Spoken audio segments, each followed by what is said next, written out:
观众朋友好，欢迎收看中国要闻。本期节目的主要内容有：福建帮做大夺权，习自食恶果；没活路。剑桥硕士应聘小学老师落榜。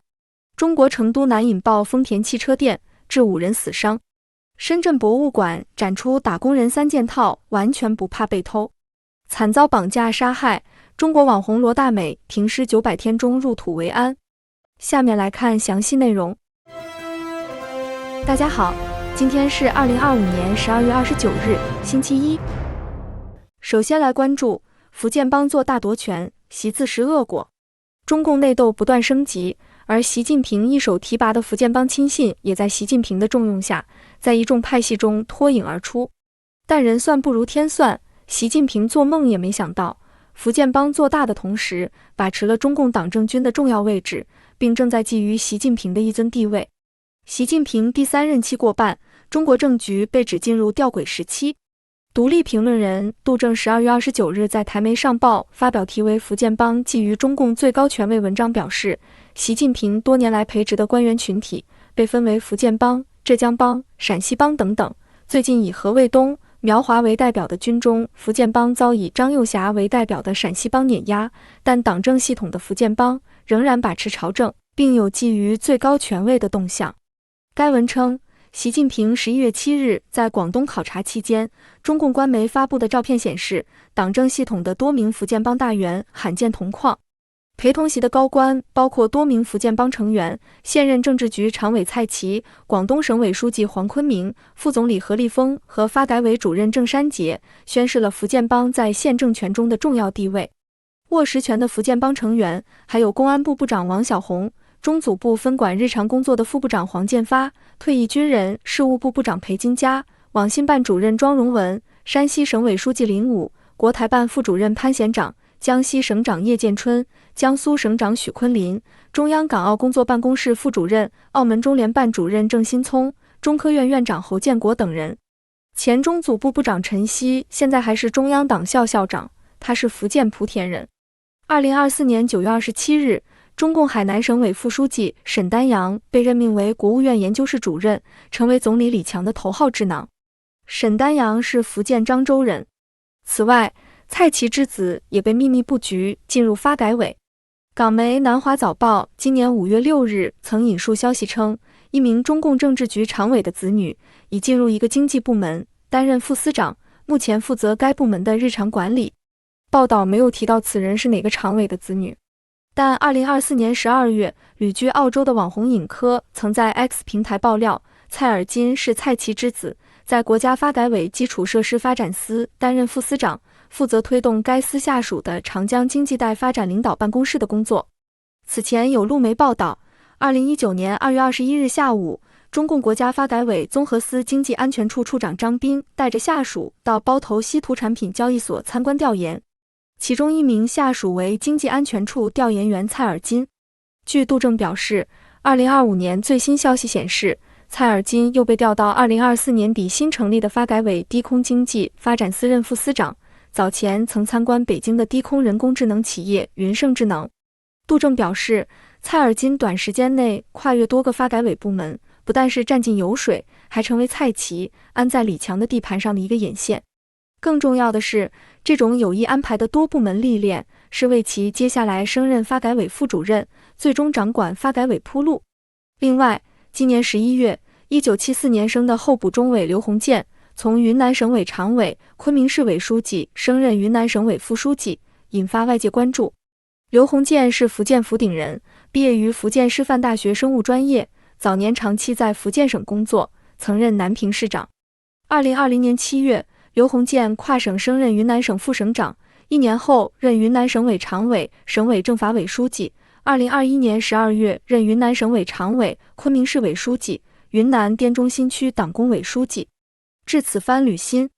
杜正表示，刘鸿渐最引人注意之处是2022年10月获《华尔街日报》文章点名选为中共5大政治新星之一，被指有可能接班习近平而接任最高领导人。和刘鸿渐同时被点名的其他4人，包括殷勇、钟少军、诸葛宇杰、郭宁宁。杜正认为，刘鸿渐这次升官容易引人联想所谓习接班人。不过，像同被华日点名的钟少军最近已经出事，说明那些被标注接班人选的年轻高官，反而会被习猜忌，并成为政敌打击的目标。杜正在文章中认为，习作为独裁者，肯定想终生掌权，但人算不如天算。中国经济下行，政权危机在加深，中南海已具足了变天的条件，包括出现最高权力的争夺战。中共21大前后，正是后习时代各种势力明暗布局、争夺权力的关键期。走过100年之后，中共气数已尽，这艘破船会经不起折腾。接下来关注大陆突发事件：中国成都南引爆丰田汽车店，致5人死伤。12月28日，中国四川省成都市一丰田汽车销售服务店发生爆炸，造成5人死伤。据查，一名男子因与该店有纠纷，制造了这起爆炸事故。成都市高新区警方当天发布通报称，28日下午，成都高新区南3环路4段一汽车销售服务 4S 店铺外发生一起燃爆事件，造成人员伤亡。根据网传视频显示，这起爆炸事件导致店内玻璃被大面积震碎，多辆汽车受损，店外铺满被炸碎的玻璃碎片。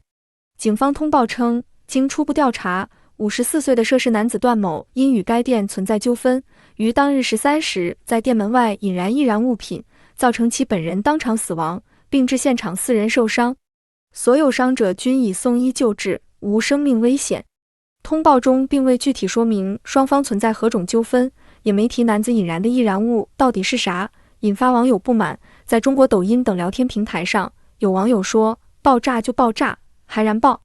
那是易燃物品吗？那是炸药。”还有网友表示，爆炸的时候，我正好在 4S 店外面的马路上路过，响声很大，刚开始还不知道咋回事，回来时就看见警察把那个地方给围了，这要是威力再大点，我就报销在那里了。至于案发原因，有网友讲，说是2万定金不给退，就把自己炸死了，正常来看不值，但咱们不知道这2万对他意味着什么。也有网友表示，现在很多中国人对现状不满，才导致极端事件频繁发生，没被逼急会这么不理智吗？严查该店。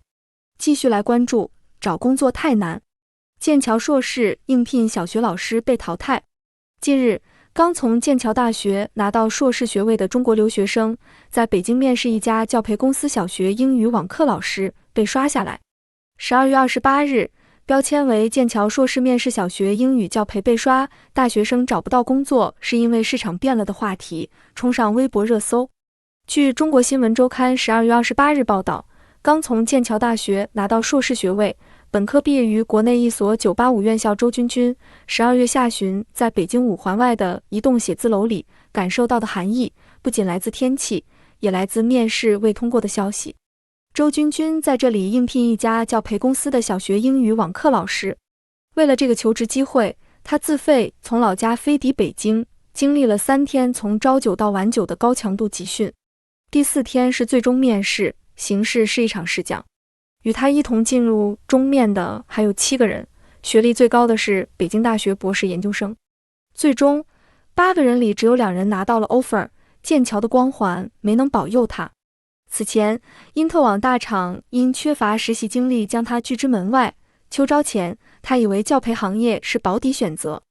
2025微博年度新知博主微博大 V Sven 是发博文说，现在大学生找不到工作，不是学历有问题，是市场变了。热搜上看剑桥硕士面试小学英语教培被刷，表面上讲的是一个本科985，硕士英国剑桥的名校毕业生出来，别说大厂工作没有，连做英语教培都没位置。然后大众讨论就是他学历不够硬，还不够优秀。请想一想，放在教培行业好的2018年，这样的学历可能找不到一份教培的工作吗？过去宣传中，大家会被植入一个印象，觉得文科类的专业难找工作。这确实是事实，但是名校不同，因为有教培这个不挑专业的就业蓄水池在那里给名校生兜底。但是为什么现在没有了？这些过去名校生的就业蓄水池都没有了，教培没了，房地产没了，文旅行业也退得厉害，所以这些名校生就业才困难。短短不过几年，形势就变了，过去的经验不能指导现在了。不是他们不优秀，是市场没有他们的位置。职场博主微博大 V 马小上说，不要说的那么遮遮掩掩。管制增加了，税收多了，投资减少了，岗位变少了。逻辑链非常简单，减税减权，看看大家不抢着要大学生。视频博主、微博大 V 少女孟特娇说实话，现在大学生找不到工作，真不只是你不够努力这么简单。市场早就变了，岗位少了，要求高了，工资还低了，体力劳动都不值钱了，老板一句你不干，有的是人干，把年轻人的议价权直接干没了。别再只会骂大学生眼高手低了，先看看这个病态的市场吧。有网友总结说明产业升级就是失败了，别说什么稳中向好了，那是低端产业卷出来的，也是各个统计单元东拼西凑的数据，经过层层上报，层层粉饰。再来关注一条趣闻，深圳博物馆展出打工人3件套，完全不怕被偷。近日，深圳博物馆因为展出了打工人3件套而在网络爆红，网友戏称为不怕被盗的博物馆。据极目新闻报道，近期在抖音、微博等社交平台上，一个关于深圳博物馆的调侃梗突然爆火。大量网民分享自己在深圳博物馆内拍到的展品照片，这些展品并非寻常的金银玉器或古代字画，而是极具生活气息，甚至平凡的物品。报道称，网民晒出的展品包括打工仔打工妹用过的生活用品、被子、鞋子、洗漱3件套、塑料玩具小车、QQ 企鹅手办、外卖服，甚至还有打工妹从乡下带来的茶服。由于这些物品与大众印象中博物馆应有的珍贵古董形象反差极大，网民纷纷玩梗，称深圳博物馆是无所畏惧的博物馆，并戏谑地将其封为最不怕被盗的博物馆。还有网民称，别人家都是商周的，咱都是上周的。对于网络热议，深圳博物馆服务台工作人员表示，馆内确实有展出这些反映改革开放时期社会生活面貌的物证藏品。不过，深圳博物馆作为国家1级博物馆，馆内还收藏有大量珍贵的古代文物，最老的藏品来自新石器时代。据深圳博物馆官方网站简介，该馆成立于1981年，是集收藏、保护、研究、展示、教育于一体的综合性博物馆。全馆现有藏品总数约22.8万余件，主要分为2大类，一类是文物藏品，共2.7万余件，其中珍贵文物有5457件，另一类是物证藏品，高达20.1万余件。不仅有上周的生活用品，也有商周的历史文物。此外，深圳博物馆的微信公众号显示，通过多年的考古发掘与文物普查，深圳博物馆基本廓清了深圳7000年的发展历史，证明了深圳并非一个没有历史的小渔村。例如，咸头岭遗址是深圳乃至珠三角地区迄今发现有准确测年的最早的新石器时代遗存。此外，1981年在深圳南头红花园东汉墓出土的99乘法口诀刻纹陶砖，就是该馆的镇馆之宝之一。最后来看看引发关注的网红被害案，惨遭绑架杀害，中国网红罗大美停尸900天中入土为安。拥有近300万粉丝的网红罗大美，本名尚某峰，2023年7月惨遭绑架杀害，遗体更被藏尸于红薯窖中。扬子晚报报道，今年12月初，罗大美被杀案2审开庭，法院维持1审判决，并报请最高法院核准嫌疑人于今生死刑。近日，罗大美的妹妹发文称，在亲属的陪伴下，哥哥的后事已经妥善完成。在一个小小的仪式里，和家人朋友一起送了哥哥最后一程，遵循传统，让他安静入土，回归自然。据九派新闻报道，罗大美的母亲在2审结束后，曾称拿到判决书后就去接儿子回家。此前，罗大美的遗体已停放在医院的太平间880余天。今年10月24日，南阳市中级法院以故意杀人罪、抢劫罪判处被告人于今生死刑，以抢劫罪判处被告人沙玉娇死刑，缓期2年执行；以抢劫罪判处被告人杨恒有期徒刑13年，对3名被告人依法适用剥夺政治权利、没收财产、罚金等附加刑，并责令退赔被害人亲属经济损失。12月5日下午，澎湃新闻获悉，河南省高级法院在南阳市中级法院2审开庭审理此案，庭审历经7个多小时后，法官当庭宣判，维持原判。罗大美的妹妹小尚日前曾告诉南方都市报记者，哥哥遇害2年多仍未下葬，目前我们希望先等2审结果出来，之后考虑再选地方，准备把他带回老家。罗大美本名未公开，案发时是一位非常知名的网红，尤其其男扮女装的扮相吸引了大批粉丝。2023年7月5日晚间，他遭熟识的男子于金生以约见名义诱骗至南阳一处出租屋。